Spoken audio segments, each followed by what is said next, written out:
Bienvenue à toi, moi c'est Rakakili. Ici je te parle d'actualité, du développement personnel et surtout communautaire du peuple africain. Si c'est un sujet intéressant pour toi, merci d'être abonné et surtout reste jusqu'à la fin de cette vidéo. C'est parti. C'est un retour qui secoue la scène politique congolaise. Joseph Kabila Kabange, l'ancien président de la République, effectue son retour sur le sol congolais. Mais il n'a pas effectué son retour n'importe où. Il a effectué son retour à Goma, précisément dans les Nord Kivu, une ville sous occupation de rebelles du M23. Ça enflamme la toile. Ainsi, il a promis un discours. L'attente a atteint son paroxysme.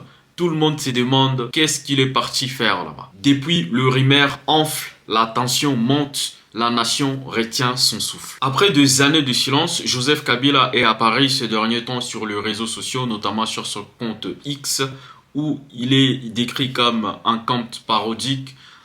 Il pointe de messages quasiment chaque jour, ainsi décrypte l'actualité de la République démocratique du Congo. Mais aujourd'hui, ce qui fait polémique, c'est cette réapparition inattendue dans une zone instable occupée par le rebelle. Lui qui est pointé du doigt par les gouvernements en place comme les commanditaires de cette rébellion. Et donc, c'est normal que cette arrivée à Goma est très commentée et très médiatisée. Là, c'est un retour dans un terrain conquis par le rebelle. Et lui qui est pointé du doigt par les gouvernements en place comme les commanditaires de cette rébellion, soit il vient confirmer en tout cas son appartenance, soit il vient, comme il est dit toujours, pour sauver la nation. Donc le feuilleton risque de durer. En attendant son discours, les journalistes s'enflamment, la scène politique congolaise est bouleversée. Et donc certains se demandent si c'est un message fort envoyé par l'ancien chef de l'État à son successeur, M. Félix Antoine Tshisekedi Tshilombo.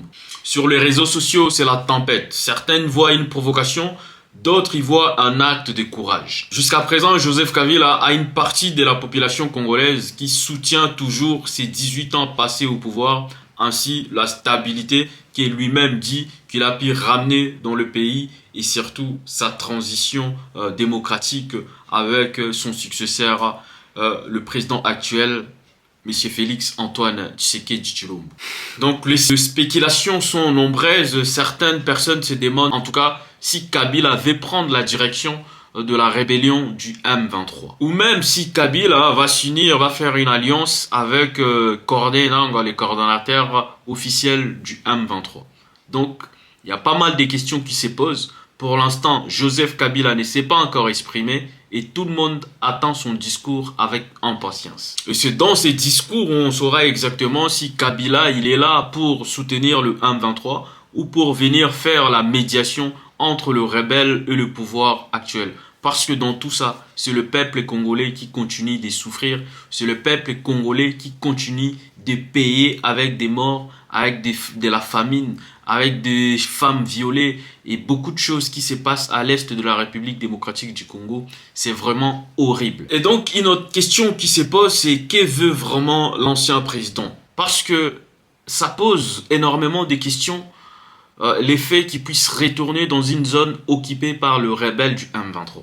C'est ça qui pose des questions. C'est ça qui amène beaucoup de polémiques. Une chose est sûre, la RDC est rentrée dans une phase de grand suspense politique. Et donc le pays pourrait bientôt connaître un nouveau tournant sur sa scène politique. Je tiens à rappeler ici que Joseph Kabila a fait 18 ans au pouvoir. 18 ans au pouvoir où il a laissé un pays que aujourd'hui, vu la situation du pays aujourd'hui, on peut dire que le pays était stable. Mais voilà, il a fait quand même 18 ans au pouvoir et personnellement, il y a eu quelques changements, mais on ne peut pas dire qu'il y avait un changement majeur.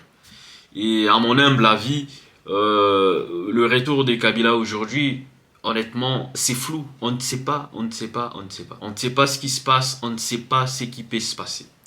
Moi, je l'appelle toujours le général-major Joseph Kabila Kabange parce que il a pris les pouvoirs à 29 ans et c'était compliqué au départ. Et donc, il a pu quand même faire certaines choses pour stabiliser la scène politique en République démocratique du Congo. À l'époque, il y avait aussi une guerre, il y avait aussi une rébellion à l'époque, mais Kabila a su maîtriser la rébellion. Et alors, certaines personnes disent que c'était lui-même en tout cas les commanditaires de cette rébellion, chose que je ne peux pas avérer ici parce que je n'ai pas des éléments pour. Mais ce qui est sûr, Kabila a laissé un RDC stable et pas en guerre. Maintenant, aujourd'hui, le pouvoir en place le taxe de commanditaires de rebelles du M23 ou même de travailler avec Kigali, notamment depuis la prise de son pouvoir. Chose qu'on ne peut pas encore avérer ici, ce sont des informations qu'on ne confirme pas. Et donc aujourd'hui, tout le monde est en suspense et on attend tout simplement les discours de l'ancien chef de l'État, Joseph Kabila Kabange, et de savoir qu'est-ce qui va se passer. Mais comme je l'ai dit, je le répète, la priorité c'est de ramener la paix pour la population parce que la population souffre. Aujourd'hui, que ce soit Monsieur le Président Félix Antoine Tshisekedi ou Monsieur Joseph Kabila, leur famille, en tout cas tout le monde est à l'abri. Mais aujourd'hui, ce n'est pas le cas des habitants de Bukavu ou des habitants de Nord Kivu, notamment à Goma. Cette population a besoin de la paix. Cette population a souffert pendant beaucoup d'années. Et aujourd'hui, il est temps que ça s'arrête. Il est temps que ça cesse. De toute façon, le minerai, quand les pays étaient soi-disant en paix, cette population ne profite pas de ces minerais-là.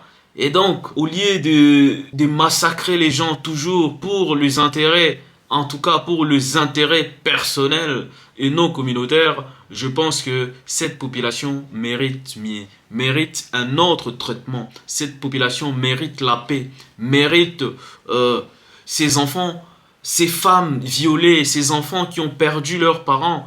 Tous méritent une meilleure vie. Et donc, aujourd'hui, ces zones sont occupées par le rebelle, mais c'est au gouvernement congolais de prendre ses responsabilités entre ses mains. On attendait, en tout cas, ce que les gens de IDPS ont appelé une diplomatie agissante. Donc, on attend toujours le résultat de la diplomatie agissante. Parce qu'ici, la priorité, c'est la paix. La priorité, c'est pas le pouvoir. La priorité, ce n'est pas le Louba, la priorité, ce n'est pas les Baswahili. Non, la priorité, c'est la paix à l'est de la République démocratique du Congo. Et peu importe comment cette paix peut venir aujourd'hui, en tout cas, ces peuples souffrent. Si cette paix viendra de l'ancien général-major Joseph Kabila Kabange, l'ex-président du pays, le sénateur à vie, écoutez, la population demande la paix. Donc, si cette paix pouvait venir de Doha où M. Félix est allé voir son homologue, Kagame, on demande juste la paix. On demande juste la paix pour cette population. Donc, peu importe le moyen. Et pour la diplomatie agissante, le peuple attend encore. Le peuple attend un signal fort du chef de l'État. Et donc, je t'invite de t'abonner pour suivre l'évolution de cette affaire ensemble. Et surtout, laisse ton avis dans les commentaires pour ces retours de Joseph Kabila Kabange. Un retour stratégique ou un manœuvre risqué de la part de l'ancien chef de l'État. Merci à toi. À très bientôt. RAC.